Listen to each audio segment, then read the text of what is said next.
A hoax email. So we've got a group known for perpetrating stunts. And here we have our vaunted and respected state-controlled media falling for it without even checking it out. The internet is just a sewer. It seems to me they get most of their news from that sewer these days. We're here with this special file-sharing edition of The Yes Men Fix the World. Yeah, and this is a special edition because we have another film to show you first, one that you won't see anywhere else because we're being sued by the United States Chamber of Commerce. And as part of their lawsuit, they have demanded that every copy of this video that you're about to see be impounded and destroyed. So, please do pass it around. September 2009.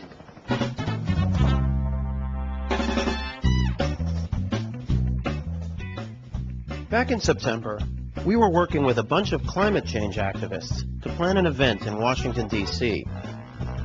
We wanted to make a political point about an organization that's pulling off some of the world's biggest hoaxes. No, not this organization. The one across the street. The one that looks like a U.S. government office, but really is working against the government. In reality, the U.S. Chamber of Commerce is a large corporation that is reported to lie to the public on behalf of even bigger corporations. They spend nearly $500,000 a day trying to convince the U.S. government to do really stupid shit, like killing environmental regulations and undermining workers' rights. But since they spend so much money on their hoaxes, many people believe them. And as it says, American Free Enterprise dream big, but their dreams are our nightmares, because their plans are to prevent us from passing climate change legislation, which means we're screwed. Since the Chamber was hoaxing us all and threatening our survival, we decided to fight fire with fire. We would reveal one of their biggest lies by masquerading as them. We would hold a press conference as the Chamber at the National Press Club. But first, we sent out a parody press release from them. It was sort of like their normal ones, except ours was sane. How would the world react to the Chamber suddenly reversing its position on climate change?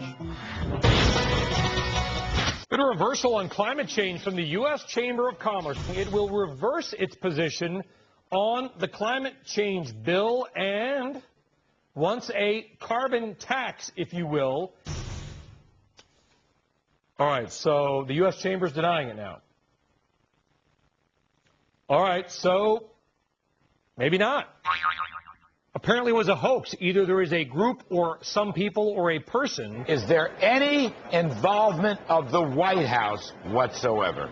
I couldn't even begin to go there, Larry, on that one. Today, the country's largest business lobby, the Chamber of Commerce, got punked.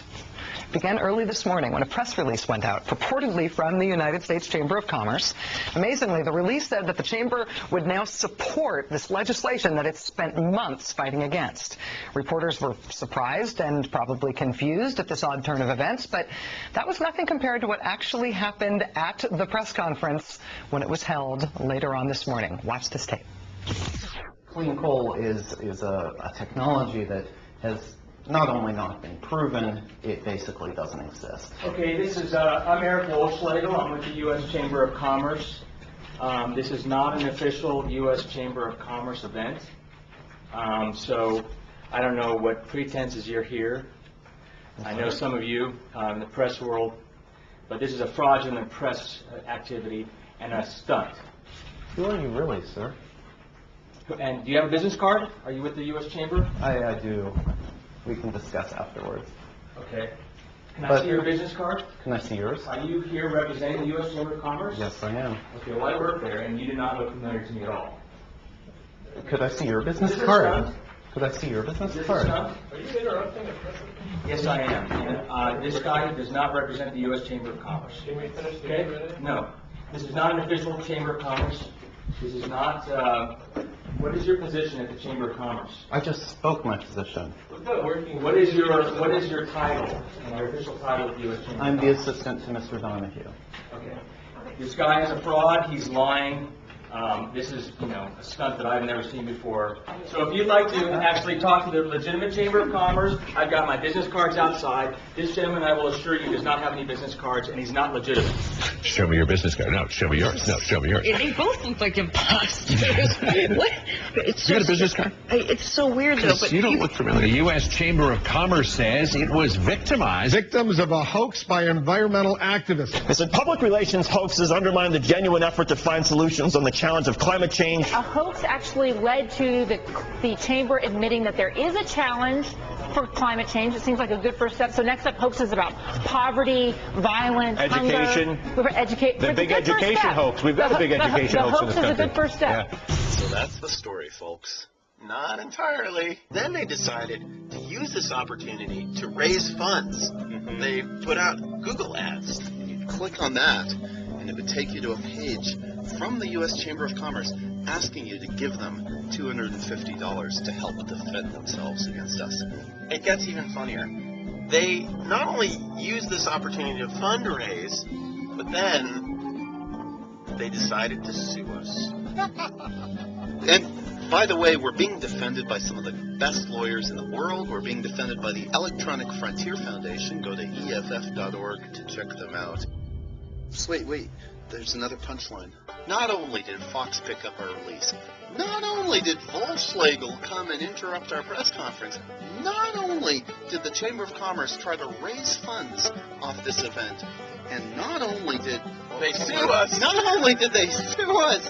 but they actually changed their policy 2 weeks later.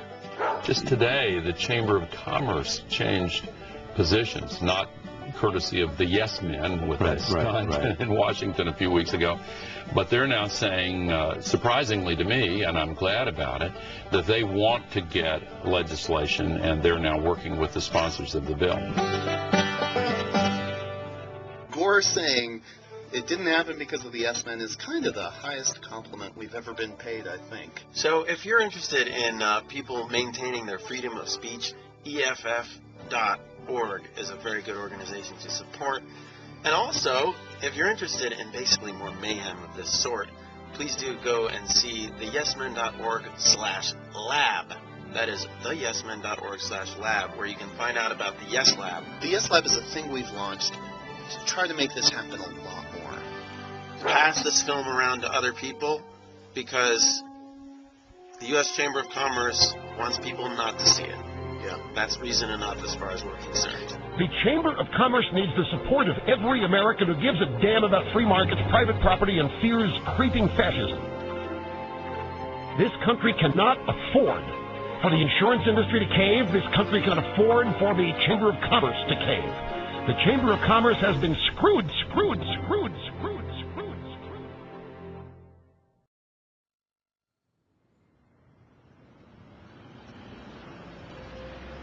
Are you ready?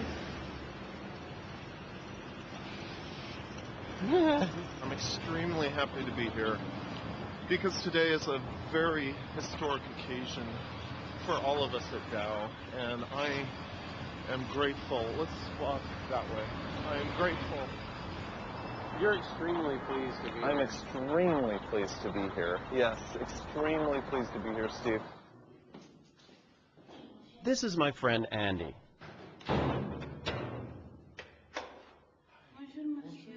And my name is Mike. Today, I'm holding the camera. And it's okay if I reach in. It's a good thing to know. Exactly. Andy is about to go on live television in front of